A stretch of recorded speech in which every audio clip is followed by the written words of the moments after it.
Alright guys, this is a discussion and demonstration on final sanding process I'm doing on this Octave Mandolin for Pete Eccles.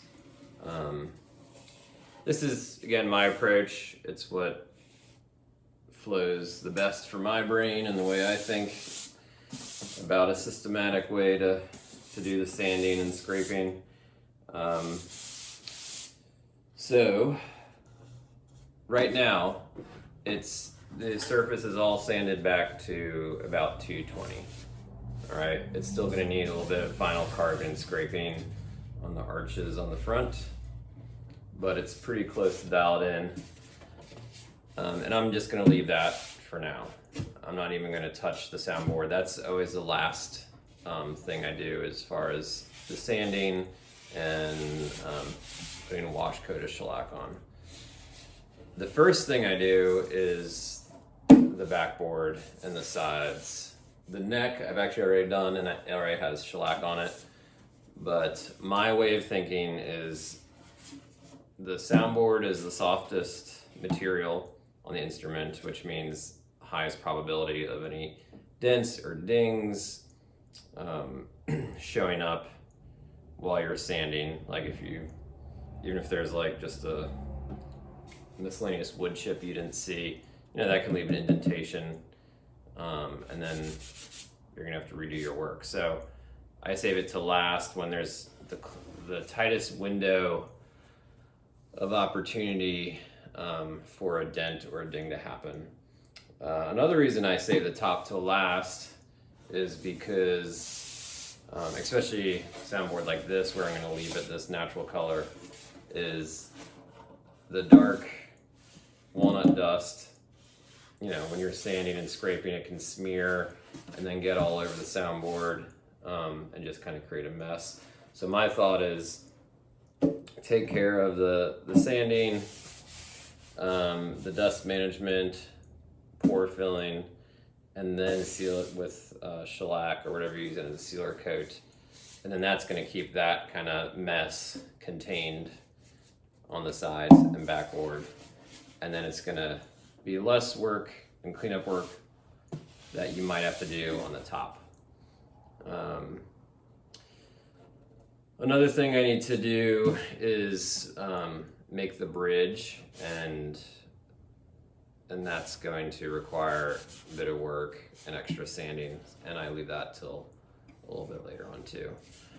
So the top is about 95% done, and so that's a good opportunity to move to the backboard and sides. And so if you have scraped everything to be flush on the sides and filled any imperfections, and you sanded it to 220, then the next thing you could do, or what I do, is I just have a dish of some water, and I'll use just like a paper towel, and I'll lightly dampen it. And you don't want a lot of water, just enough. I'll press the paper towel into the side of the dish, squeeze out any extra. And then, again, whatever system works best for your brain, I kind of just brush up and down, going with the grain. And this is going to basically raise the grain a little bit and reveal any imperfections, and you'll get kind of like a peach fuzz feeling once it dries off. And it'll also make pretty obvious if there's any scratches you might have missed. So it looks pretty good to me. There are a few spots that I'll go back on. Yeah, I see a cross scratch.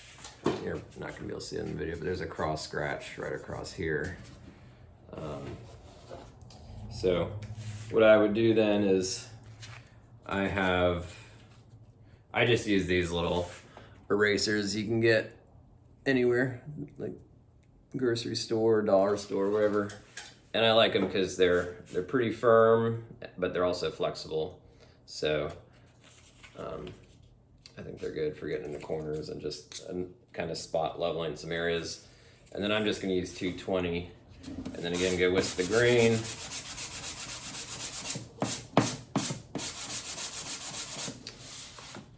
Now, even if the scratch that I'm seeing is only, let's say it's like a couple inches diagonally across the grain, I'm gonna work a bigger area than that, just so that you don't have this like, kind of this subtle low spot. If you're just trying to work out that one spot, I kind of want it to be, the thinning to be spread out in a nice gradual territory around that spot. If you get to the edges and you see some gaps you might have missed or some imperfections or anything, a trick I like to use is I will, again, use the eraser and I will sand that area. Like I saw a little gap here, and then I use the thin viscosity super glue. And I will very carefully, let's see if I can show you, use just the slightest dot, and I'll kind of I'll kind of tilt the instrument to let it run if it needs to fill in a little bit of a gap. And then I'll just kind of lightly go over it with the sandpaper. And the super glue is basically wicking down into any crevices, and it also mixes with the dust, the walnut dust, and then it creates a very like seamless area where there was once a gap. So you keep doing that, keep looking for imperfections. Once you've done 220 grit, then you can either use denatured alcohol to go over it and see if there's any remaining imperfections. Denatured alcohol will just kind of flash off pretty quick. Or you can just use the water again with a washcloth or paper towel. I will keep doing that process probably till about 600 grit. Sometimes a little bit more. And let's just do one more with the water here. So yeah, you can kind of see the water will linger longer. Pros and cons to that, I guess. Whereas I have some denatured alcohol right here. Again, I'll just use a paper towel. And you'll kind of see how quick it can kind of flash off there. So the denatured alcohol is not going to raise the grain really, or give you that peach fuzz effect that the water does. If you're going to be using denatured alcohol and you don't have grain alcohol, make sure to wear some gloves, have good ventilation. At this stage though, I'm just going to use water. When I get closer to like the 600 grit, I'm going to switch to the denatured alcohol. I'm not going to raise the grain as much, and it's more of just the final step I do. And then I will put, and I'll show this at a future time, I will then put a wash coat of shellac, maybe 1 or 2 coats. And that's also gonna show any final imperfections, and then that's super easy at that point in time to sand and then just go over with another like 1 or 2 coats of shellac, because you're not too deep into the French polishing stages yet. And then after that, if you're choosing to pour fill, you would do the pour filling. But that's for a future discussion. So I'm gonna get to work on sanding this, doing final leveling, and see a few little spots I wanna fill.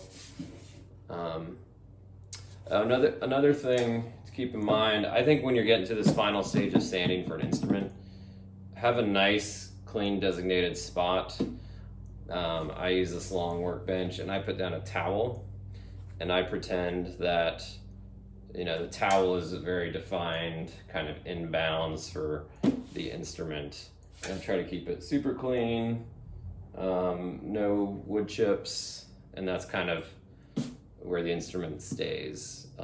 It just prevents any chance of like putting this down on a chisel, and then you have a whole issue you got to deal with.